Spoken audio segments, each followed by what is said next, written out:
Assalamualaikum and good morning everyone. Thank you for joining our discussion for today. My name is Mujahid bin Ahmad Kushairi. And my name is Muhammad Akhil bin Hanafi. And my name is Ahmad Farabi bin Asfiah Hughes. Okay, so for today we are going to discuss about the role of effective speaking and enhancing communication in social context. As we all know, communication is very important nowadays. Misunderstanding can cause conflict or issue to both people who can communicate better. So, what is the issues and challenge that we face in enhancing communication? Okay, my first problem that I think we all have nowadays that are faced by everyone here is the lack of clarity in speaking. What I mean by that is that when you talk to someone and they kind of get what you are saying, but also at the same time not. There will be misunderstandings due to unclear or complicated language or just slang or accent that is just incomprehensible to the other party. I think this is most commonly found when you are speaking in very heavily accented accents such as the Utara accent, and in Malay language we have the Kelantanese accent and all of that. And so I want to ask you guys, what are your opinions on how do we solve this lack of clarity in speaking with other people? I think. I completely agree with you, Farabi. Thank you. I see that your point is that people sometimes cannot seems to understand what are you trying to say and what are you trying to give them. So one of the ways that we can fix this problem is using a simple language, like talking to them using a simple word. Construct a simple sentences that can give direct order that can make them understand you easily. This can make people try to understand you more easy. This can help them to think that what are you trying to say and what the things that you're trying to give. I see what you are trying to say there. You know what? I think this method works more effective when facing with children. Talking about children, let's talk about teachers nowadays, who I saw some of them lack the presence or aura, as you kid calls nowadays, to their students, where the students seem not to respect their teachers or their elderly. I think this may be to their weak influence, maybe because of their bodily language or their tone and all of that. It not only applies to teachers, but also all the adults here who are supposed to be respected by the younger generation, but the younger generation seems to not care at all. So what do you think we the adults should do so that we can gain the respect from the younger generation? I see what you're trying to say to me, that this younger generation seems to not have respect for the elderly. Yes. One of the ways I can propose is by using a positive body language. When you're talking to them, you bow slowly, talk to them in a simple, slow tone. If you talk to them in high-pitched voice and make an angry face or something, this can create an offensive type of communication. I see. While talking to elderly, kids nowadays also need to watch their language. The the importance of choosing the right words bring a crucial part in bringing the communication and the bond between these two. Yes. Do you have anything to add on, Mujad? Yes. So I want to ask you something, Ate. So are you implementing that good good communication between parents and children is very important to teach them good behavior and good ways to communicate with their teachers and others? Can you explain to me in a simple sentence? Are you saying that I'm asking that does communication is very important to children nowadays? Communication to children being a crucial part of them growing up. As a former kids myself, I think that parents need to talk to their children and makes their behavior more nicely, because children tend to follow what are the parents trying to do. Actually, I agree very much with Ate and Mujahid here.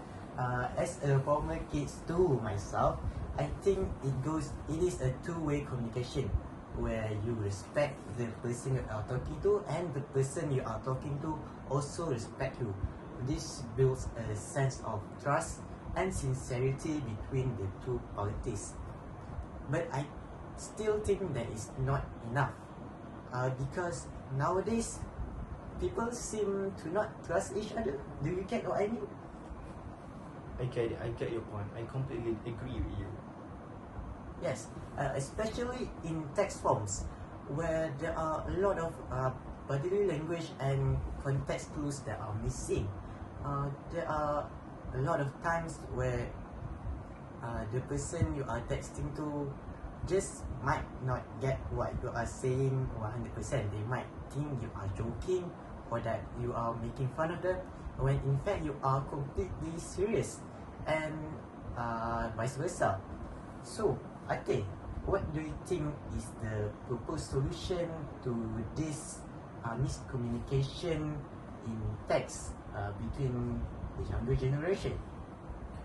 One of the ways that we can fix this problem, that the problem is miscommunication in text, that we are using the right word. Other than that, we can also ask question if we become confused. Like example, if your mom texts something about go buy groceries, we ask a question. What type of groceries? What kind of groceries? Are we making a dinner? Are we buying food supplies? This can make the communication become more friendly because they understand each other better. They can get what others trying to say. Do you have any more question that I can answer? Yes, I seem to hear a lot of problem among our speakers when they fail to manage their emotion in conversation. They say it is very hard to keep calm when you are angry, and you sometimes lash out and use harsh words when they didn't even mean to their loved ones. This causes the relationship between them and their loved one to distort and become weak over time. So I think this is a problem that plagues all of us who are in relationship. Maybe you have some tips on how to manage our emotions better when we are getting out of control. Yes, one of the ways we can control our emotion. We can help people to control emotion is by respond genuinely to others' feelings. See, one of the best example, when the person is sad, when the person is in a bad state of emotion, we can show interest that by taking care of them, saying how they felt, using the right tone to talk to them can help them become more calm. Because if we can understand that people that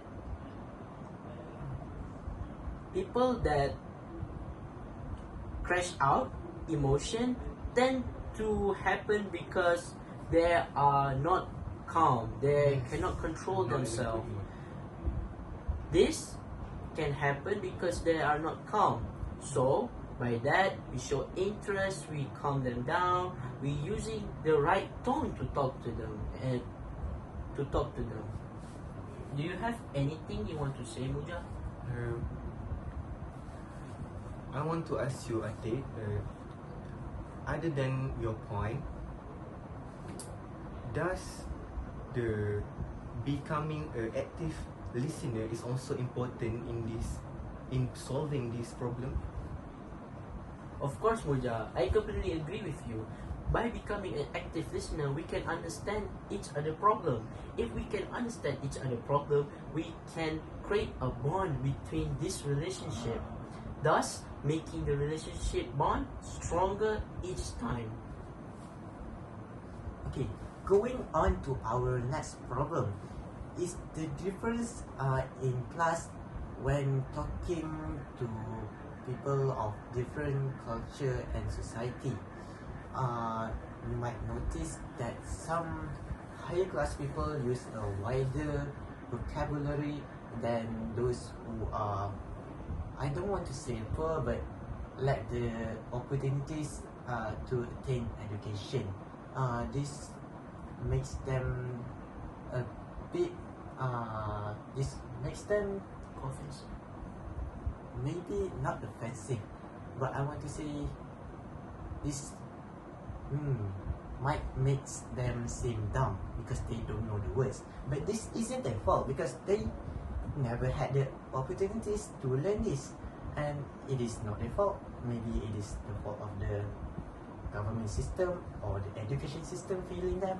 I don't want to touch too much upon this, but yes, how do we think how do you suppose the solution is here when we want to make the bridge between culture and class a bit closer?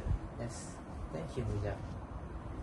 So, this problem has a solution, and that solution is learn about cultural cues and adapt language to show respect and inclusivity.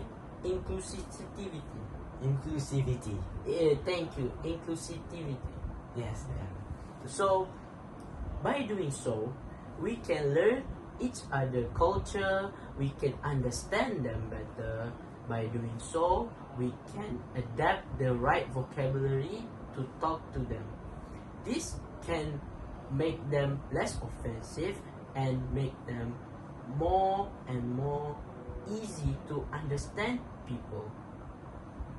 Other than that, we can also use the right word, easy word, when talking to them. This happen, the high class and the lower class happen because they don't get the chance to learn about this word. When we talk to them, they cannot understand us. So to fix this, we just use cultural adaptation when we visit or come to their place. Yes. Muja, I want to ask you a question. Do you think cultural appropriation matters? I think based on my personal view, I think that is very important. Actually, I have something to add. Okay. Okay, so cultural appropriation is a topic that has been, I guess you can say, viral in these past few years, especially on social media such as Twitter, Reddit, Facebook, and such. So what cultural appropriation means for those who don't know about it is that when you take some culture that is not yours and then you use it to your advantage. My point of view on this is that it doesn't really exist and it's just a made up thing. Because when you see what other people say cultural appropriation on social media is, what I would like to call is instead actually cultural appreciation, where they bust in the culture and share them with the world. It is not necessarily appropriation if, for example, a white woman who is from the USA wears kebaya or batik. It may not be the culture, but they are appreciating it and sharing it to the world. But strangely, wait, Can I say something? I want to finish my point, please, if you may. Oh, Okay. But actually, there are a lot of non-Malay people who are on social media that is saying people, white people who are wearing the kebaya and batik are racist because it is not their unique, their what do you call them? Traditional clothing. But I don't think it is racist at all. Regarding your question, I completely agree with you. By wearing the traditional clothes, we could embrace our culture to the world better, and thus making our country got more popular, get known from, got views, got approved by the others. Yes. What do you think, Ate? Do I you think think you have something to to add. add? Okay. Yes, I also have something to add. I agree both of your statement because culture is not something to be kept; it's Yes. something to be shared. Yes. Culture exactly. is something that you share with all the world. This need to be studied. We need to understand each other. What's the reason of this? Where this origin? Because culture is something to be shared. It's not something to be kept. I believe that anything about human, about culture, about knowledge is need to be shared. So can we move on to the next problem? But I got some. I have something to ask you, Ate. Actually, yes. So, in order to solve this problem, who should take responsibility to solve it? I think the person who can the things that needs to be done to fix this problem is that the education in school should implemented learning about culture around the world. That is very good. This can make kids around the world learn each other, learn who are they, where are they come from, what are they wearing. So we can know each other, we can learn each other, so it doesn't make them confused when they go abroad. Yes. That's my point. So, I agree with you. What about you, Abi? Okay, I have something a little bit more to add because last week on the social media platform Twitter, X, formerly known as Twitter, I saw a batik shop that was opened by a non-Malaysian here in Malaysia. Okay, so my opinion is that I don't think that batik shop should exist because batik is, as you know, Malaysia's property, and so I don't think the people from outside our culture should use our culture as a mean of, as a way to get money for themselves, and so I think that is what counts as cultural appropriation. Okay, moving on from that topic, and to the next topic is managing emotions in conversations. We touched on a bit about this earlier, but we want to get deeper into this because we see a lot of cases today where there are a lot of failed relationship happens just because there was a lack of communication and there was a failure in managing emotions. And so I think I want to ask you, what do you suppose we should do to avoid this problem in the future? one of the solution I can propose to this problem is take a moment when you talk to your partner or your parents. Take a moment to breathe and calm down. After that, use a statement nicely and stay calm to keep the conversation positive. If you crash out, yelling, using high pitched noise, and using harsh tone, this can make them more and more angry. You cannot understand a person when they talk using their emotion. By calming down, using a good statement, talk in a nice tone, this can make them feel appreciated. This can make them feel calm. Keep the conversation positive. Use a body language. Use a good facial face. Other than that, talking out to your parents or your partner, asking questions can also fix this problem.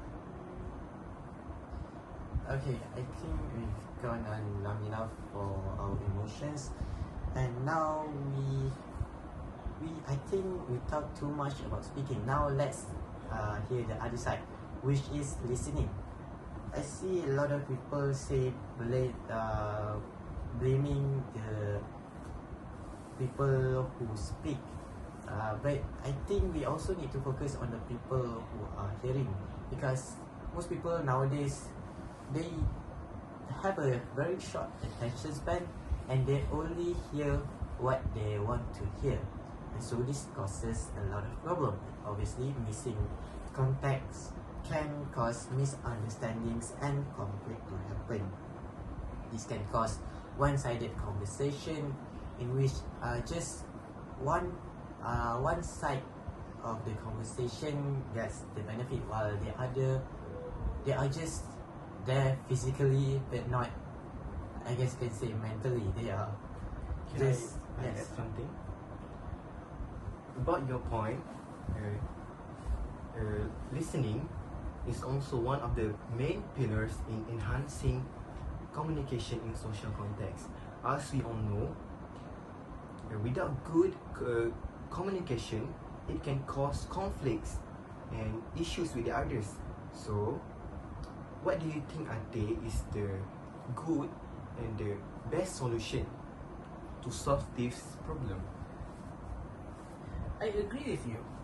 By not listening to the people right, you can misunderstand them really quickly.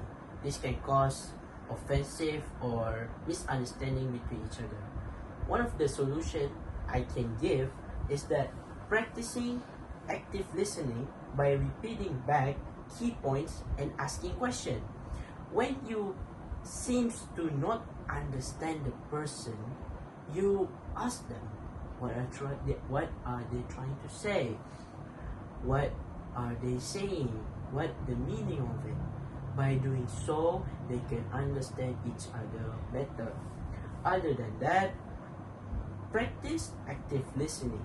Listen from the start of what are they trying to say and until the end. Understand it. Take a moment to think. By doing so, this can make both of the side understand each other better. Other than that, lastly, I want to add key point. When you try to listen to someone, listen to their key point, what they're trying to say. For example, your mom asking you to take out the trash. The key point is take out the trash.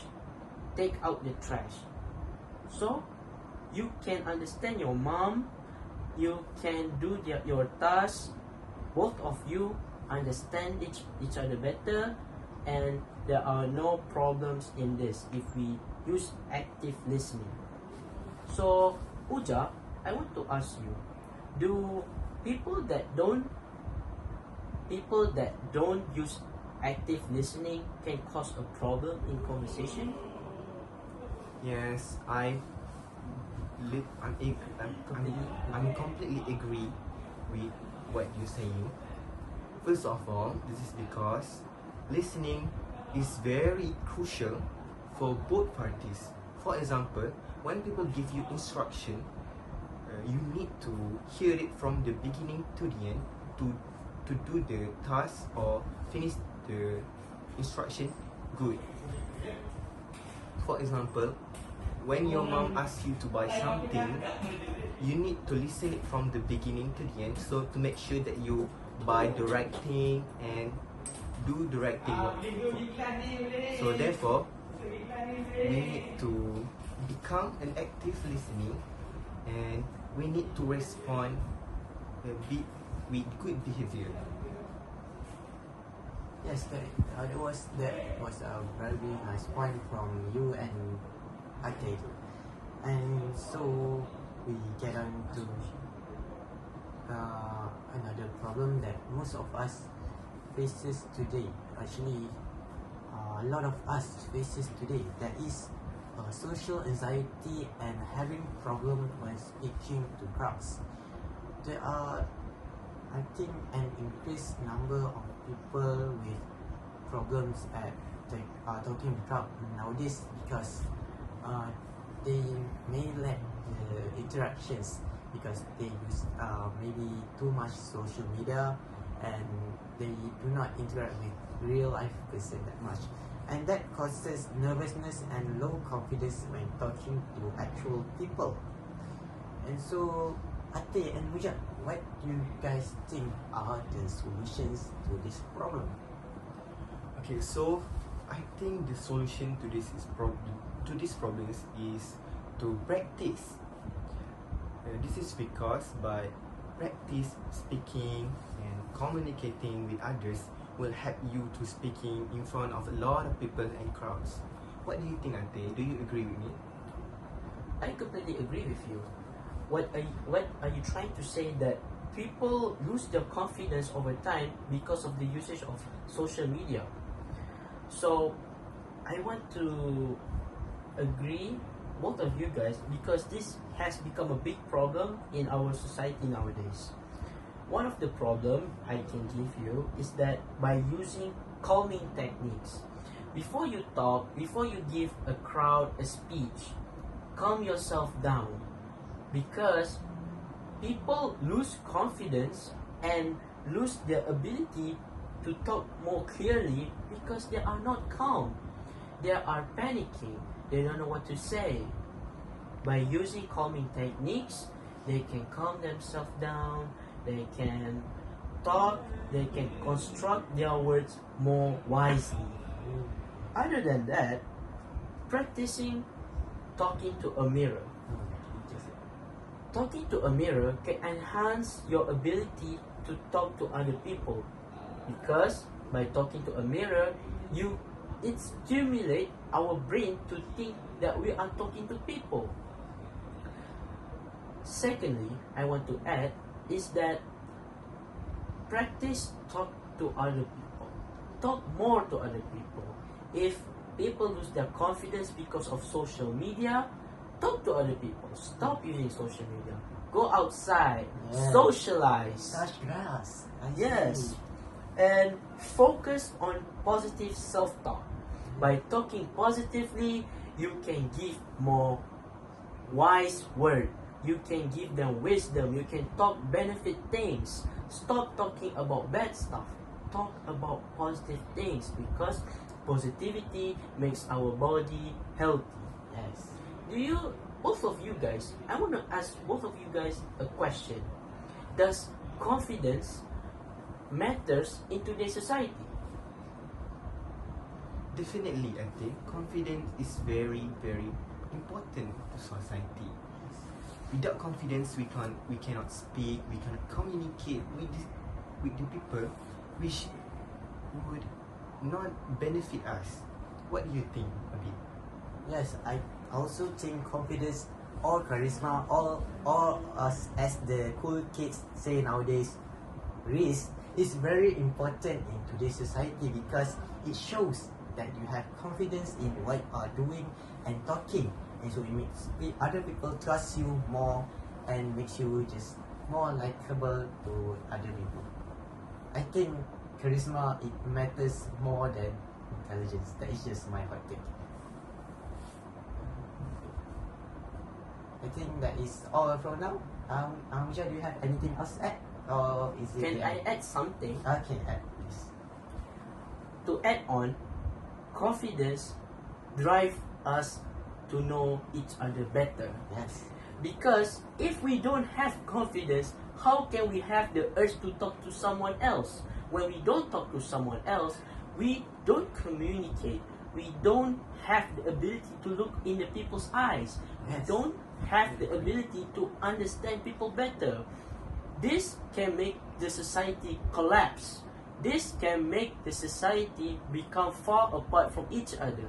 Thus, making confidence is a key point to a stronger and well-born civilization. So I think that's all from me. Do you have anything to add on? That was a very intense speech by Attila, but I think he encapsulates all my points that I wanted to say. So I think that is all from both me and Atik. Nija, do you have anything else to add? I also had nothing to add because you both has clarified it for me, so I understand the point and what you're saying to me. To wrap this up, we have talked about the challenge, the solution and recommendation to solve these issues and problems that we face in enhancing communication in social context. Therefore, I hope that this discussion helps by giving benefit to others to enhance their communication and enhance their speaking to communicate and helps the others. That's all from us. Thank you.